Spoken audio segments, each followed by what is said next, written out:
How to study in medical school. Making it into medical school might seem like finally crossing the finish line of a race.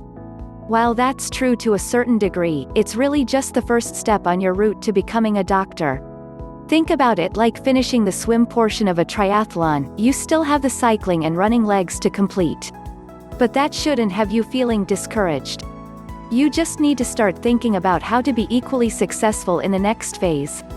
This means it's time to focus on how you can prepare yourself for clinical rotations, licensing exams, and matching for residency. You know you'll need to hit the books a lot, but you might not know exactly how to study in medical school. While you could spend months trying out different strategies, going in with a handful of expert-approved ideas is probably a better use of your time. Take a look at what some practicing physicians have to say about study methods that worked for them. Keep in mind that you won't benefit from every strategy. Everybody learns differently, and I think it's important to keep that in mind and not worry if somebody else is doing something different than you are, says Dr. Malini Reddy, internist at Reddy Medical Group. Find the methods that work best for your learning style and stick with them. 1. Review material regularly. The need to study regularly is one piece of advice just about every doctor recommends. Dr. Ina Hussain, laryngologist and assistant residency program director for simulation education at Rush University Medical Center, realized early on that her habits from college weren't robust enough for medical school. I quickly learned that daily review was necessary to keep up with the volume of information. Dr. Hussain says. Trying to play catch-up or cramming at the last minute simply won't cut it. 2. Write it down. There's no denying the vast amount of reading you have to cover in medical school. While covering the text is essential, you probably shouldn't expect to remember all of it. For Dr. Reddy, writing things down was a must. I did a lot of note-taking as well, she reflects, saying it was helpful to jot down anything that stood out. Dr. Reddy also mentions flashcards were really helpful for reviewing material when she had a little bit of downtime. 3. Create an effective learning environment. Where you study and what's around you is just as important as the study methods themselves. You want to make sure you aren't distracted. I found private study cubicles in the library the most helpful since ambient noise was reduced and distractions were minimized, Dr. Hussain offers. Dr. Reddy did a mix of reviewing material at home and in the library. While both worked, she liked how efficiently she could study in the latter location. I think the library's a good place to go so you're not distracted by the TV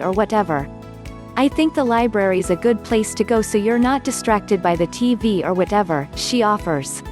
4. Improve memorization with mnemonics. Many people have relied on mnemonics, memory tools that help you recall information, at one point or another. For example, elementary students rely on the acronym mnemonic ROY-G-BIV to remember the order of colors in a rainbow. Research suggests mnemonics can aid in learning large amounts of information, particularly when combined with other strategies. Both Drs. Hussain and Reddy relied on mnemonics to recall crucial information. Especially when you're trying to remember all the nerves and things like that, it's really a good way to keep them straight, Dr. Reddy offers. 5. Use visuals. If you're a visual learner, take advantage of opportunities to use imagery. You don't have to be an artist to sketch out something that could be useful. It's more about presenting the material in a way that makes sense to you. Diagrams were helpful for organ systems, such as renal, or reviewing drug metabolism, Dr. Hussain says. Creating the diagram also reinforced the information. 6. Incorporate auditory methods. Some individuals find they're able to recall information better if they hear it. Golden Audio is an incredibly popular lecture series many medical students swear by. Dr. Reddy is among those who found it useful. I would listen to those if I was working out or if I was in the car. She says. It's a different way to get the information. 7. Consider forming a study group. If you've never tried a study group before, medical school is a perfect time to give it a shot. Just know that it may or may not work for you. For those who do learn well when collaborating with others, study groups are a must. They can be particularly beneficial for certain types of material. Study groups are helpful for reviewing clinical scenarios, which are more prominent in later years of medical school, Dr. Hussain says. She also found them helpful for quizzing each other and for working through particularly difficult topics. Dr. Hussain has several recommendations for forming a group of your own. Keep study groups to a maximum of 4 students. Form a group with students who have similar goals. Share the work equally. Avoid studying with your regular social group. Avoiding your friends during study sessions might sound rigid, but it's in your best interest to heed Dr. Hussain's advice. Forming study groups with close friends can lead to increased distractions and less efficiency during study time, she explains. You may even be able to utilize your school to form a group. Some institutions, like St. George's University (SGU), build collaborative review sessions right into the program along with other support services. 8. Test yourself. Regularly testing yourself is essential to prepare for the United States Medical Licensing Examination (USMLE) Step 1, sometimes referred to as the boards. This rigorous test lasts for 8 hours and contains up to 280 questions. You need to be comfortable taking exams to do well. You can quiz yourself from your own notes or as part of a group, but also consider question banks.